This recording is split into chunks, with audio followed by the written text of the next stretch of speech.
I'd like to announce the arrest of Tommy Edward Harris and the murder of Kimberly Kim McVeigh. This murder took place May 16, 1992.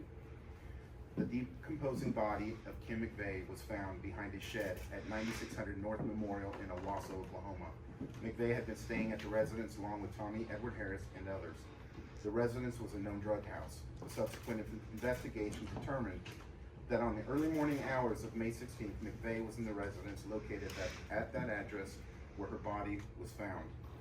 A confrontation ensued with another party, an individual who is now deceased by the name of Joe Green, who had come to the home regarding what basically boiled down to a bad drug deal involving methamphetamine. This individual, Joe Green, wanted to get his money back and or the methamphetamine that was sold. A gun battle occurred, and the person there who came to get the drugs took victim McVeigh in a headlock and drug her outside of the residence and into the front yard. During that time, he made demands of suspect Harris to give him his meth and or money. Suspect Harris then fired out of the window with a firearm and struck McVeigh in the left temple. The body was later brought into the home and then placed behind the shed by Harris. Harris had admitted to several witnesses that later came forward with the fact that he was the individual responsible for her death. And again, this homicide occurred May 16th, 1992. First and foremost, again, this is a bittersweet moment. Bitter in the fact that Ms. McVeigh still has family. They have been notified. They're out of state. We're unable to be here today. But our hearts certainly go out to them.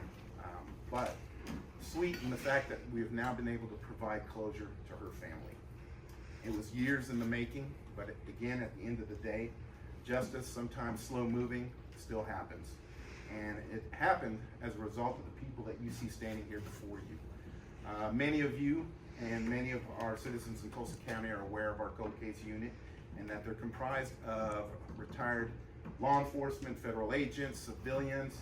Our partnership with the University of Central Oklahoma's criminal justice system and many other agencies across Oklahoma have really come together since its inception 4 years ago and have done incredible work. Momentarily, I'm going to read 5 additional open or cold case murders that have now been closed by death of offender. And again, it was through the investigative efforts of the people you see before you.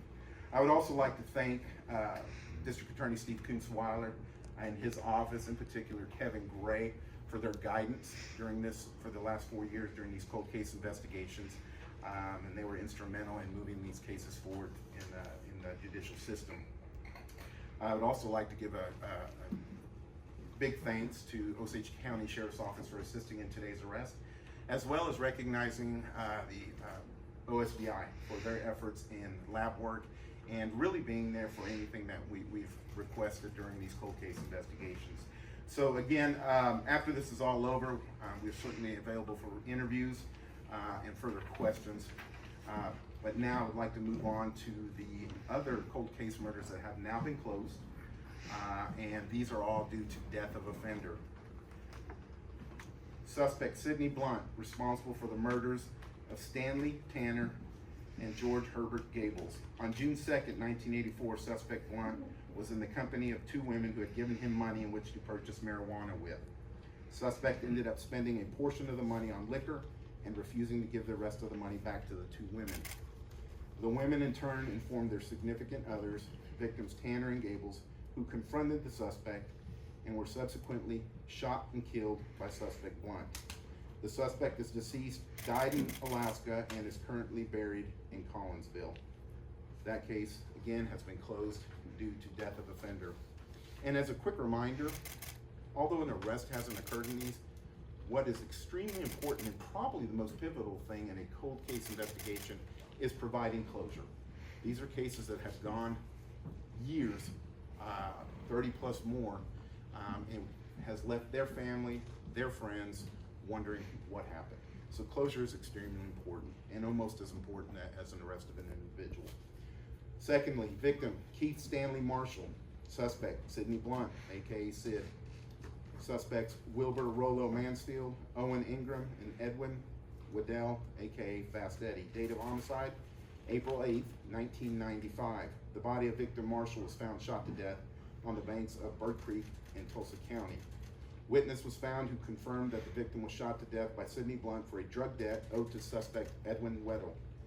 It was in suspect Weddle's home where the murder took place. Victim's body was disposed of by suspects Blunt, Mansfield, Ingram, and Weddle.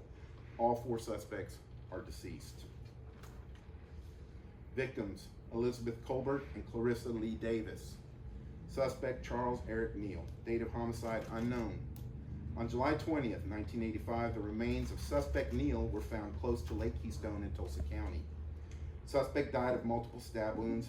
Suspect had lived near where his body was found. A search of suspect's house revealed a torn up birth certificate belonging to victim Clarissa Davis. A continued search revealed 2 unmarked graves containing the bodies of both victims Davis and Colbert. Victim Davis was the girlfriend of suspect at the time of her disappearance. Further investigation revealed that the suspect Neal had 2 pending sexual assaults charges in Tulsa County and had served time in New Mexico prison for rape in the late 1970s. Suspect Neal's murder is currently being investigated.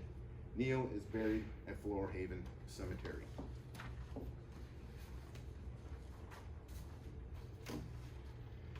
Again, I can't sing the praises enough of these individuals that are standing up here today. Their investigative efforts have all come at their own expense because they are volunteers, and it has not come without sacrifice.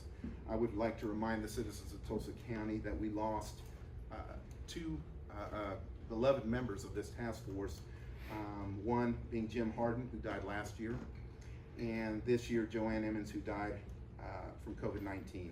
And of course, the multitude of health issues that have plagued some of these individuals up here before, and yet they're still standing here today.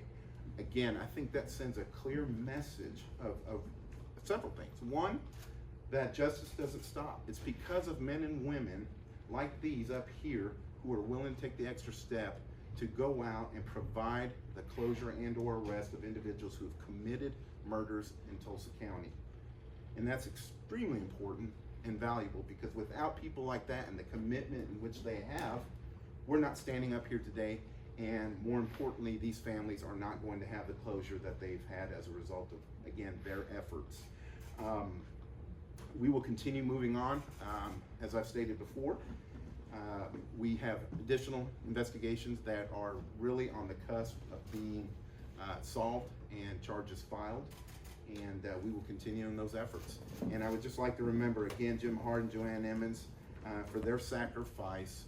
They'll always be remembered, and I hope that the citizens of Tulsa County will remember them as well.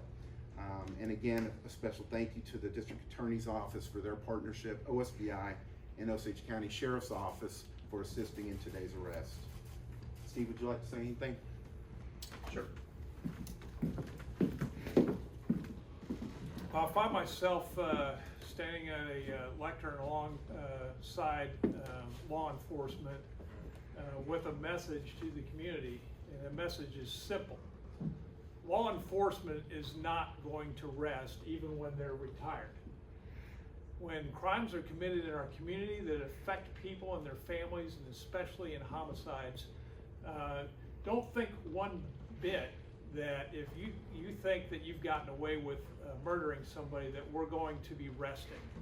Last week, the Tulsa Police Department closed out a cold case, and now here with the ladies and gentlemen you see before you, with the assistance of Sheriff Regalado, who formed this group, we are going hard and fast to try and identify some of these cold cases that need closure, and if there's a prosecution to be had, it'll be had. We filed charges with regard to this particular case. It's important to recognize, even though an arrest has been made, the law recognizes that every person who's charged with a crime is presumed innocent until a judge or a jury determines otherwise. We at the District Attorney's Office, along with Tulsa County Sheriff's Office, look forward to the opportunity to presenting evidence in this case and presenting that to a judge or a jury for an ultimate resolution so that justice can finally be provided to this family. Thank you.